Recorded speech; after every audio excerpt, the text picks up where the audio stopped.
What's going on, everybody? Welcome to Command and Console. My name is Jason. Today we're unboxing a job lot of PS2 games that I ordered from eBay, and also I'll be showcasing some recent pickups I have gotten for the collection. So I'm going to go through the pickups first.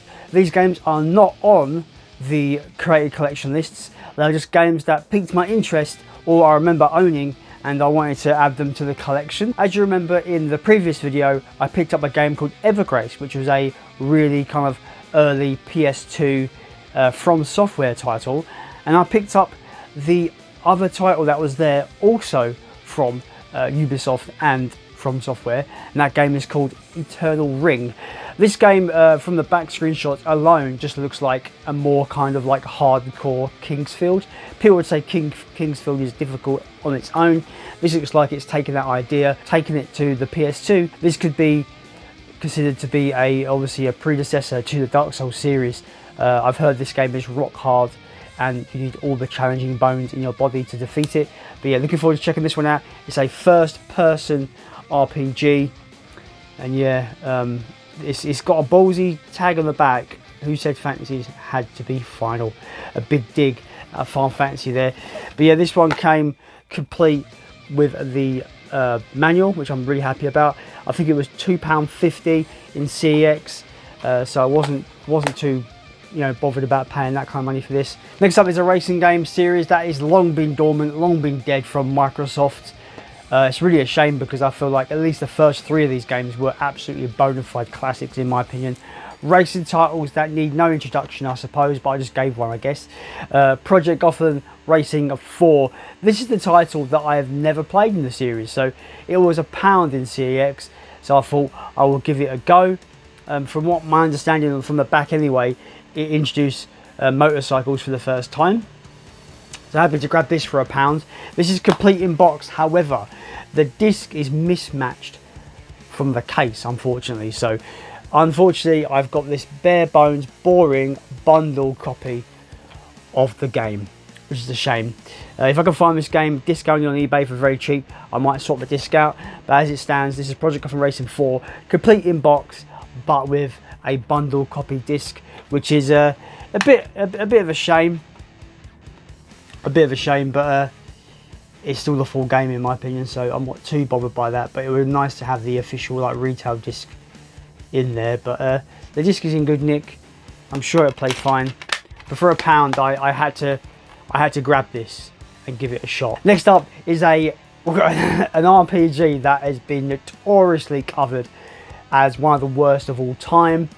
I remember when it was coming out, it was like quite a lot of hype actually behind it. It came out after Elder Scrolls 4 Oblivion, and it was trying to take that crown of like the Western RPG that is awesome. Didn't go down that well. It was slated across the board one of the worst rated RPGs ever. But it's a game that I had fun with. I can't elaborate what fun, but I had some fun with it. I went through the whole game.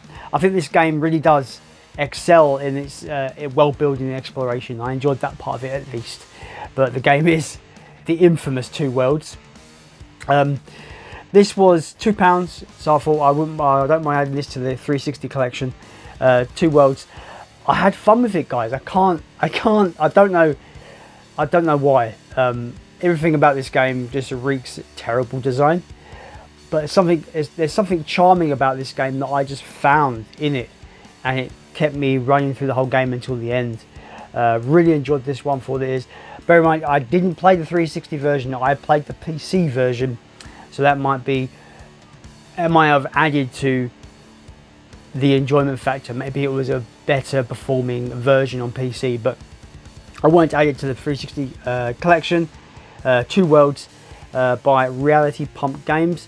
I will give kudos to Reality Pump. The sequel is way better, a much more satisfying step up in game design, and just a really satisfying RPG in general, the second game. So I will be adding the second game to the collection as well. But this one, on face value, on the surface, it's got terrible game design, terrible mechanics.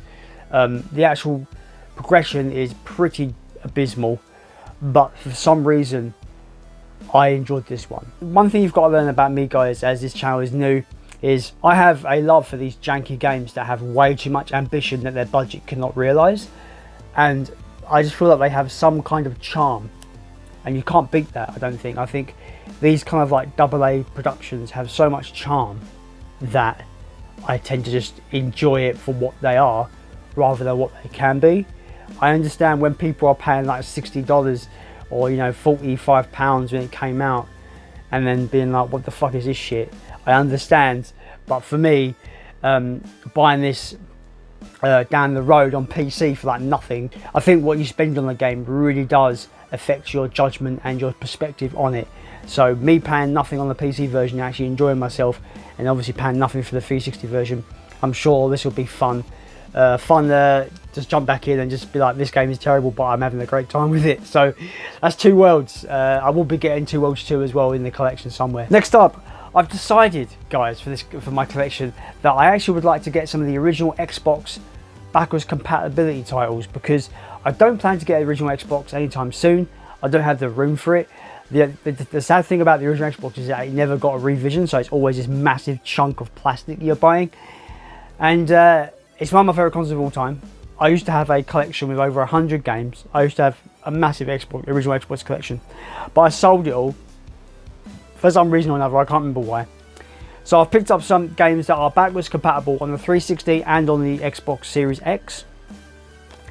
Games that I remember fondly, you know, playing and enjoying. First game is called Hunter the Reckoning. This is kind of like a top-down, I want to say action RPG, but it's not really. It's more of just a top-down action game. More of a gothic affair, like vampires, werewolves, monsters, that kind of stuff. But it's really, I remember it being really great. And the sequel I remember being good as well, Hunter the Reckoning Redeemer, that came out as well, was meant to be really, I remember it being fun. Both of these games are meant to be really, really cool. There was a PS2 exclusive as well that I don't remember the name of, but I've not played that one, so I can't really comment. But the two Xbox games of this series were really, really fun. From what I remember, bear in mind, I'm basing this on nostalgia, guys. So this one I had to grab for backwards compatibility reasons. I can play it on my Xbox Series X, so that's always fun. Or if I want to go old school, I can jump in and throw it into my 360. You should have that bit more of a old school vibe to it. But Hunter the Reckoning, again, it came complete in box. The manual is in really nice condition as well. So yeah, really happy about that. Let me know if you've played this one, Hunter the Reckoning. I remember having a great time with it. Is it an action RPG or is it more of a top-down action game? I haven't decided, because I don't think it's straight up Diablo clone, but it kind of has that vibe to it. But yeah, that's a really cool game, Hunter the Reckoning for the original Xbox. And finally, for the pickups in this video, I picked up a game that I remember absolutely sinking loads of hours into when I was younger, and that is Full Spectrum Warrior. This game is more of a hands-off approach of a tactical shooter, similar to kind of stuff like Ghost Recon and Rainbow Six, but it's more of a, you're commanding your troops to go to places, you're telling them to hold, you're telling them to move forward, you're telling them to attack, you're telling them to flank the enemy. It's more of a hands-off, like you're the commander telling them, giving them orders. In this game, it's not an RTS in that regard, but it's more of a third-person shooter, but instead of controlling your troops directly, you are giving them orders as if you're their commanding officer and they are reacting to your orders. Man, this game is so much fun. When you nail the perfect intercept and flank and all that kind of stuff, and your tactical thinking is just superior to the enemy, you feel unbelievably powerful in this game. It is so much fun. This was £1 in CX, so I was really happy to get this for dirt cheap. Again, this is complete in box as well. This is a game you need to get, guys. If you haven't got this on the original Xbox, it's so cheap now. I really recommend picking it up. I think it was on PS2 as well, but I can't remember. Let me know in the comments if it was on PS2, because I think it might have been, because it is a THQ game, so it might be multi-platform. But I always remember the Xbox version. I remember it being looking great, playing great. When you hit that perfect strategy of, you know, engage, flank, attack, it's so satisfying. You feel like you could win a whole war on your own with your your 4 or 5 troops that you've got there. So much fun. Full Spectrum Warrior, I highly recommend it. It's great, and I'm sure it will just feel, you know, it will hold up, because it was great then. Why wouldn't it be great now? Maybe some of the game design and UI elements may be dated on a replay, but I can't imagine this being bad now when it was so good then. That's full spectrum Warrior. So that is the end of the pickups for this video, but it's not the end of things to show you, because I have a job lot of PS2 games I ordered off of eBay. None of these games are in the created collection lists, but they are games that for the price I paid I couldn't pass up, really. I was like, these games will look nicely in the collection.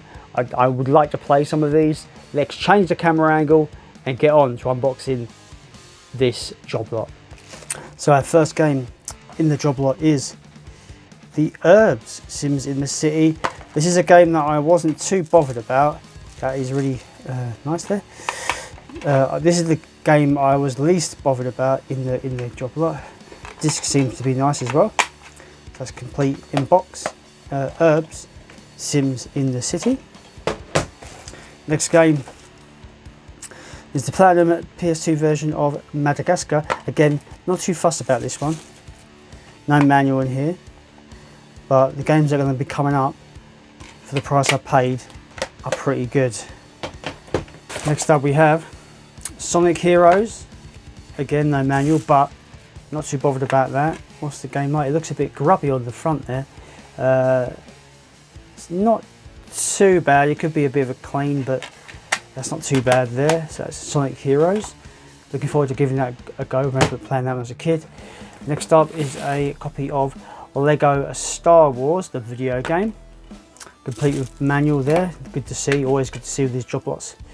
They don't always show you. The disc is not good in that. That's not good. That's maybe a fail on that part there. Next up is a game I'm looking forward to playing, and that is Crash Nitro Kart. It is the Platinum version, complete with manual. Let's hope the disc is in better condition. Yep, that's in much better condition than the Lego Star Wars. Lego Star Wars is in dreadful condition. Crash Bandicoot, or it's just called Crash Nitro Kart. Not played any of the Crash racing games before, so that'd be nice to give that a go. Next up we have Jak and Daxter. As you can remember from my if you remember from my previous video, I said that Jak and Daxter is a really good franchise, but it's not a franchise I am dying to have in the collection. The manual doesn't seem to be good, so it's a shame. Jak and Daxter. Next up we have Spyro Enter the Dragonfly. Really cool to have this one. I think this is the first true sequel to Spyro the Dragon on the PS2. A bit of damage there. Got the manual, which is good. Is the disc any good though? It just ain't great. I think I might have made a mistake on these guys. The problem with these job lots is that you can't really tell that the discs are like, you know, on first inspection. We have Tony Hawk's Pro Skater 3. Again, this only comes with a disc, unfortunately. I hope this disc is in good condition. Yeah, that's in much better condition than Spyro was. These games. See, I don't know. I feel like they didn't look this terrible in the pictures. It's weird. I guess it's one of those things of just when you buy online, the risk you're taking. Spyro, the Wrath of Cortex, and they forgot the fucking disc. What a wanker. Really? Are you actually being fucking serious right now? I'm not happy about this. Kingdom Hearts, again. What the fuck is going on? Well, that was a foul, wasn't it? Turns out this was all my fault. It was my mistake. I double checked the listing, and this is where fouls like this, especially me, I'm brand new to collecting, so I'm going to jump on any deal that I can really find. Unfortunately for me, with this deal, I didn't look at the description.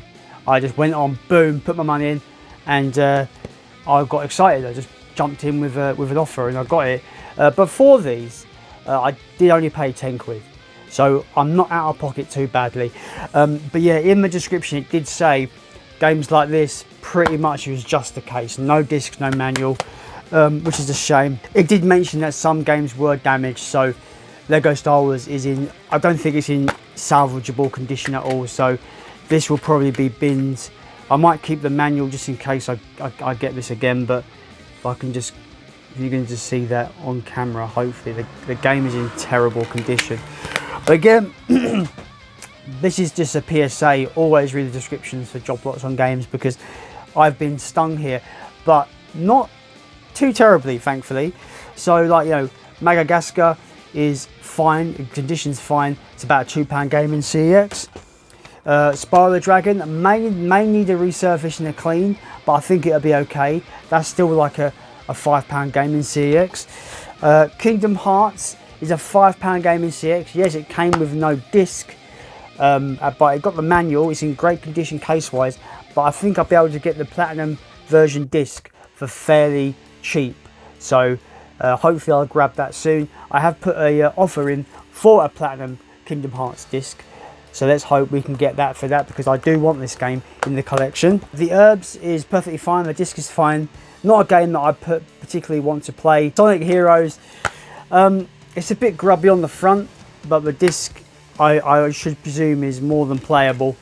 That's like a £5 game in CEX. Sony Aux Pro Skater is fine, just doesn't have the manual. I probably can get the manual fairly easily with that as well. Jack and Dexter is fine, playable. Disc is in pretty decent condition, all things considered. I might want to get a new manual for it though. And finally, Crash Nitro Kart is complete. The disc is fine. So overall, my total spend for that job lot was £10. I've probably got about, at least, if I don't include the games that were damaged or had no disc, I've still got about a £25 worth of games here that I can play and be happy with.